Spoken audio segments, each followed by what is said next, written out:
Now imagine not being at work and then coming back to work, or thinking you might come back to work, or maybe suspecting you won't come back to work, but then finding out that you can't come back to work because they've definitely got rid of you in the meantime. Well, that is the fate that Charlie Lawson, who was one of the best actors in Coronation Street, faced. Because his character, Jim McDonald, has finally been killed off. And Charlie thinks it's probably because, well, guess what? He ain't woke. It is the fate that is faced by those of us who have to come up close and personal with cancel culture. Oh, Jim! Jim! We all wanted Jim to come back. What's gone on? Charlie Lawson joins us now. Hi, Charlie. How are you doing? How you doing, Alex? I'm sorry I haven't dressed up for you, darling, but I've just been out with the dog and it's throwing it down here. Oh, you look lovely. I think that's quite suave looking there, if I'm honest with you, Charlie. I think you look better looking than I do right now. Oh, darling. Oh, so Jim, there will be no more Jim. No, listen, we'll cut to the chase here, Alex. You know, I'm the most returned character playing by the same actor. So I left permanently in, oh God, a long time ago. I've been back about 7 or 8 times, but the last time they brought him back, it was a stupid storyline, and it's something. It was Jim was getting dragged downhill. The character was getting dragged downhill.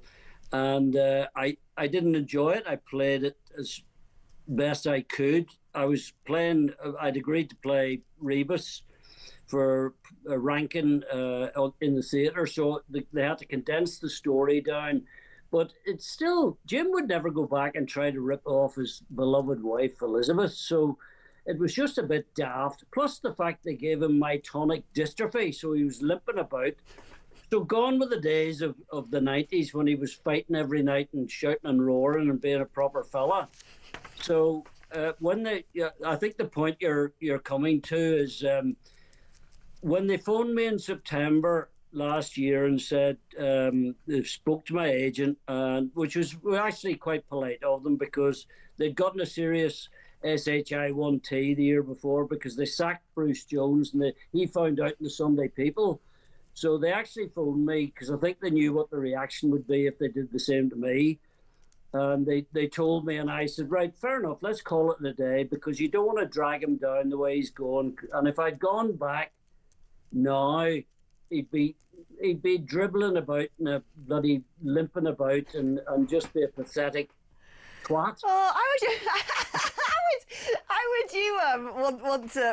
would you have rather seen the end of Jim McDonald? What would have been going out in a blaze of glory? A gunfight at the OK Corral or something like that. You know what I mean? Something proper, getting murdered properly, or whatever, but not just limping about, wetting himself. I'll tell you what you could have done. You could have grown a big ginger beard and become a Muslim convert. That would have been very 2026. I could have put a trendy scarf on and everyone said, what the name of God he's wearing? You know what I mean? I could have put one of them and I could have been waving a Pally flag. Exactly. I was going to say, have they had the pro-Palestine demos in Weatherfield yet? Well, it'll not be long, let me tell you. Mind you, they've always been, I mean, one thing about Korea, and don't get me wrong, Alex, I love my time there, but Northern Ireland was never mentioned, and certain things are just not touched at all. And I think that's probably wise, because you know which side they'd fall on anyway. And I'd get the script and be told to be waving a Pally flag down the street, and I'd be sacked. Do you think that another part of the reason why they just decided to give your character a very niche medical condition is because, you're not part of their lefty liberal club? Yeah, I mean, listen, Debbie would watch it most nights. I don't watch it, Alex, because it annoys me, because you and I, as you know, are very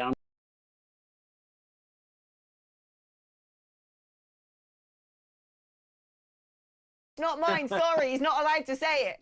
Oh, I apologise to all your listeners and apologise to Compliance Claire for me. Say, I'm very sorry, Compliance Claire, for getting Alex into trouble. I'm so sorry, Appliance Claire, for getting Alex into so much trouble. Thank you, darling. Actually, that's almost like how Compliance Claire speaks. It probably is. I mean, I've met them. She's great. We Uh, love her. no, but yeah. So, but the question is asked regularly, and I say now, well, where would you put him for God's sake? Because, and this is not meant to be in any way controversial. It's just the truth. Um, if you said LGBTQWXYZ to Jim McDonald, the response would be, I think you know what, and I won't say it on Yeah, if my anything that you say that's not on the Ofcom approved words list, you're just going to have to, to say apologies to Compliance Claire every time, because then yeah, otherwise I'll get into trouble. And you don't want that, do you? no, and he just doesn't fit in. So it was a blessed relief to hear that he would just die, because if they brought him back, he would have had myotonic dystrophy in extremis, and he would have been a dribbling wreck, and and also they couldn't afford me. Do you know what would have been a really good twist to the storyline is if old Jim had found out he had been going down to Epstein Island or something, sort of make Coronation Street follow the current affairs agenda. Do you know what I was thinking the other day, and watching you earlier on? Politics in this country has descended into mediocrity beyond belief. I've been listening to Dear Keir. He couldn't lead you to Marks and Spencer's. And there's nobody any better, for God's sake. And we have this entire Epstein thing, which is brutally horrible and revolting, whatever. It's taking over everything. And we're forgetting about what is going on in our own country. And I know you've said this. I don't want to hear about him and Mandelson. I want to hear about the details of two boys being stabbed. I want to hear about a 12-year-old girl being raped.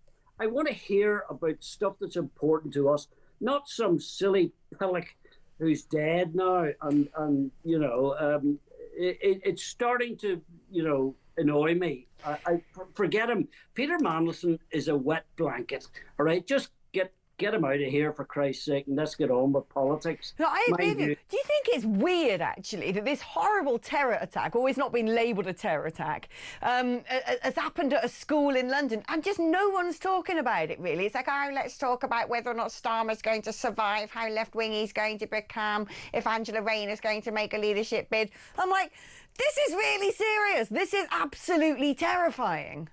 Yes, it is, and I think it's deeply... although I'm not entirely surprised that we're not being told the whole details about, because we all know what the people talk about and don't mention, they're not allowed to mention. However, I listen to me, Alex, to be honest, I'm not sure whether or not you can actually call a 13-year-old a terrorist. It's kind of, I don't know. Now, allegedly, he was shouting this and shouting that and all the rest of it.